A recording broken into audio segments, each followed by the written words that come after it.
నమస్తే తెలుగు రాజ్యంకి స్వాగతం. నేను మీ సంధ్య. ఏపీలో 4 రాజ్యసభ స్థానాలు ఖాళీ కాబోతున్న విషయము, రకరకాల పేర్లను మనం తెర మీద చూడటము, ఒకరు కన్ఫర్మ్ అయిన తర్వాత మళ్ళీ ఇంకొకరి పేరు తెర మీదకి రావడము, జనసేన ఒకటి, బీజేపీ ఒకటి, కూటమి అంటే తెలుగుదేశం నుంచి 2, ఇలా రకరకాలు మనం వినడం జరుగుతుంది. చాలా పేర్లు తెర మీదకి వస్తున్నాయి. దీంట్లో మొన్నటి వరకు చింతకాల విజయ్ది కన్ఫర్మ్ అయిందని విన్నాము. సానా సతీష్ అలానే ఉంటాడు, అతన్ని చేంజ్ చేయరు అనేసి అనుకున్నాం. సానా సతీష్ పేరు కూడా మార్చిపోతున్నామని చెప్పారు. తర్వాత బీజేపీ నుంచి కిరణ్ కుమార్ రెడ్డి పేరు వినిపించింది. ఇలా రకరకాల పేర్లు వినిపించి ఫైనల్ గా ఇప్పుడు తెర మీదకి ఒక కొత్త పేరు రావడం జరిగింది. ఈ పేరుతో లోకేష్ 2.0 టీం రెడీ అవుతుందా అన్న వార్తలు ఎక్కువగా హల్చల్ చేస్తున్నాయి. ఇంతకీ ఏంటా పేరు అనుకుంటున్నారా? కిలారి రాజేష్. ఈయనకి రాజ్యసభ కన్ఫర్మ్ అయ్యింది అంటూ కూడా చాలా గట్టిగా బలంగా వార్తలు వినిపిస్తున్నాయి. ఇంతకీ ఎవరి కిలారి రాజేష్? మరి ఈయన పేరు ప్రధానంగా తెర మీదకి రావడానికి గల కారణం ఏంటి? లోతులోకి వెళ్ళి విశ్లేషణ చేసే ప్రయత్నం చేద్దాం.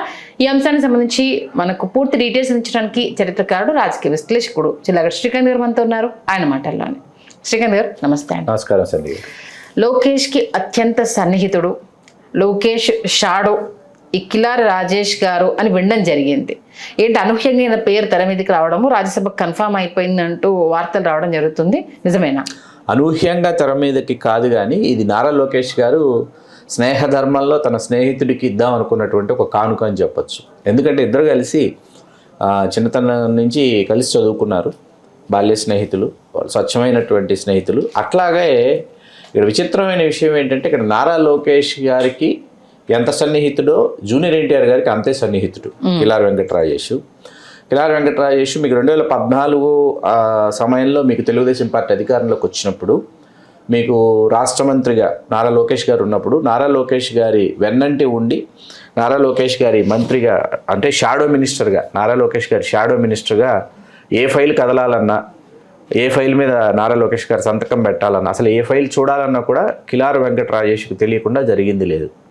అట్లాగే మీకు ఎవరి గురించైనా ఏ సమాచారమైనా కావాలి, వాళ్ళ గురించి నమ్మకమైనటువంటి సమాచారం కావాలి, వాళ్ళని మనం విశ్వసించవచ్చా విశ్వసించకూడదా, వాళ్ళతో కలిసి ప్రయాణం చేయొచ్చా చేయకూడదా అనేటటువంటి సమాచారం కావాలన్నా కూడా కిలారి వెంకటరాజేష్ మీదే నారా లోకేష్ గారు ఆధారపడినటువంటి సందర్భాలు అనేకం, కోకొల్లలు. అట్లాగే మీకు 2019 ఎన్నికల్లో తెలుగుదేశం పార్టీ అధికారంలో నుంచి దిగిపోయిన తర్వాత, అధికారాన్ని కోల్పోయిన తర్వాత, ప్రభావాన్ని కోల్పోయిన తర్వాత, అంటే ఆ తర్వాత తెలుగుదేశం పార్టీని వెంటాడి వేధించినటువంటి సంఘటనలు కావచ్చు, రాష్ట్ర వ్యాప్తంగా జరిగినటువంటి ఎన్నెన్నో సంఘటనలు, అనేక సంఘటనలు, మరీ ముఖ్యంగా నారా చంద్రబాబు నాయుడు గారిని అరెస్ట్ చేసినటువంటి సందర్భంలో నారా లోకేష్ గారికి ధైర్యం చెప్పడం కావచ్చు, నారా లోకేష్ గారితో కలిసి ప్రయాణం చేయడం కావచ్చు, నారా లోకేష్ గారితో కలిసి తన యొక్క స్నేహహస్తాన్ని అందించినటువంటి తీరు కావచ్చు. ఒక దశలో మీకు సిబిసిఐడి వాళ్ళు కిలారి వెంకటరాజేష్ గురించి అసలు లుకౌట్ నోటీసులు జారీ చేసినటువంటి సందర్భాలు ఉన్నాయి.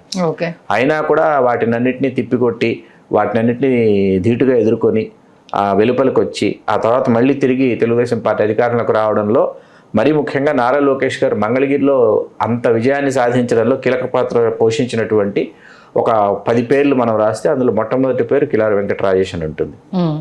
ఇక్కడ సొంత సామాజిక వర్గం వాళ్ళు తెలుగుదేశం పార్టీకి ఆయా సందర్భాలలో అందించినటువంటి సేవల్ని దృష్టిలో పెట్టుకొని ఖచ్చితంగా రిటర్న్ గిఫ్ట్లు ఇవ్వటం అనేది తెలుగుదేశం పార్టీ సంప్రదాయం. ఇక్కడ ఏంటంటే కిలారి వెంకటరాజేష్ని ఫుల్ఫిల్ చేసేటప్పటికి ఏమవుతుందంటే, అటు జూనియర్ ఎన్టీఆర్ని కూడా సంతృప్తి పరిచినట్లుంటుంది, సమాధానపరిచినట్లుంటుంది అనేటటువంటి కోణం కూడా ఒక కోణం మనం చూడొచ్చు.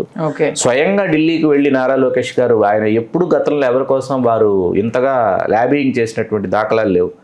వెరీ ఫస్ట్ టైం వెళ్ళి అమిత్ షా గారితో భేటీ అయ్యి కిలారి వెంకటరాజేష్ కోసం వారు చేస్తున్నటువంటి ప్రయత్నాలు ఇవన్నీ చూసిన తర్వాత ఏంటంటే, ఖచ్చితంగా కిలారి వారు రాజ్యసభకి నామినేట్ అయిపోతున్నారు అన్నటువంటి మీరు మనం చూస్తే గత 4-5 రోజులుగా ఆంధ్రప్రదేశ్లో జరుగుతున్నటువంటి వరుస సంఘటనలు చూస్తుంటే, ఈ వరుస సంఘటనలకు సంబంధించి ఎక్కడా మీకు లోకేష్ గారు కనిపించట్ల. మీకు లోకేష్ గారు పూర్తిగా జూన్లో ఖాళీ అయ్యేటటువంటి రాజ్యసభ స్థానాలు, వాటి యొక్క కూర్పు, వాటి పర్యవసానాలు ఎట్లా ఉంటాయి, ఏ సామాజిక వర్గాలకు ఇస్తే ఏ విధమైనటువంటి పర్యవసానాలు వస్తాయి అనేటటువంటి దాని మీద ఆయన పూర్తిగా కసరత్తు చేస్తున్నారు. ఇది పూర్తిగా లోకేష్ మార్క్ రాజకీయం. ఖచ్చితంగా నారా లోకేష్ గారు ఒక పూర్తి స్థాయి పరిణితి చెందిన రాజకీయ నాయకుడిగా అయితే అవతరించాడు, అందులో సందేహం లేదు. అందులో భాగంగానే తనకు విశ్వాసపాత్రులైనటువంటి వారు, అట్లాగే తనతో కలిసి ఖచ్చితంగా ప్రయాణం చేస్తారు అనుకునేటటువంటి వారి కోసం లోకేష్ గారు తన ప్రయాణాన్ని కొనసాగిస్తున్నారు. వారి కోసం ఆయన చివరికంటూ నిలబడతారన్న విషయం మనకు అర్థమవుతుంది. ఎందుకంటే 10 సంవత్సరాల పాటు కిలారు లోకేష్ గారి కోసం కృషి చేశాడు. ఆయన వెంటే ఉన్నాడు. ఆయనతోనే కలిసి తన ప్రయాణాన్ని కష్టంలోను సుఖంలోను పాలు పంచుకున్నాడు. కాబట్టి ఇవాళ కిలారికి నారా లోకేష్ గారు ఇస్తున్నటువంటి రిటర్న్ గిఫ్ట్ ఈ రాజ్యసభ. కాకపోతే చాలా మంది ఆయన పేరు తెర మీదకి రావడంతో అసంతృప్తిగా ఉన్నారు. ఎందుకంటే మేము చాలా లిస్టులో ఉన్నాము, పార్టీని నమ్ముకున్నాం. అఫ్ కోర్స్ ఆయన లోకేష్ గారికి అత్యంత సన్నిహితుడు కావచ్చు, ప్రాణ స్నేహితుడే కావచ్చు.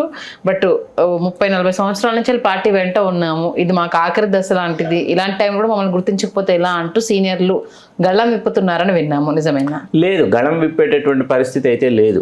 వాళ్ళు చంద్రబాబు నాయుడు గారి దగ్గర వాళ్ళ యొక్క గోడు వెళ్ళబోసుకోవాలి తప్ప దేవినేని ఉమామహేశ్వరరావు గారు కానీ ఆయన దాదాపుగా టోటల్గా పక్కన పెట్టారు. ఆయన్ని నెక్స్ట్ ఏదైనా నామినేటెడ్ పోస్టుకు వారిని పరిశీలనలోకి తీసుకుంటారని మనం చూడాలి. రాజ్యసభ రేసులో నుంచి అయితే తప్పించారు. గల్లా జయదేవ్ గారు చివరికంటూ ఈ రేసులో ఉంటారని అందరూ అనుకుంటున్నారు. చూడాలి ఏం జరుగుతుందో.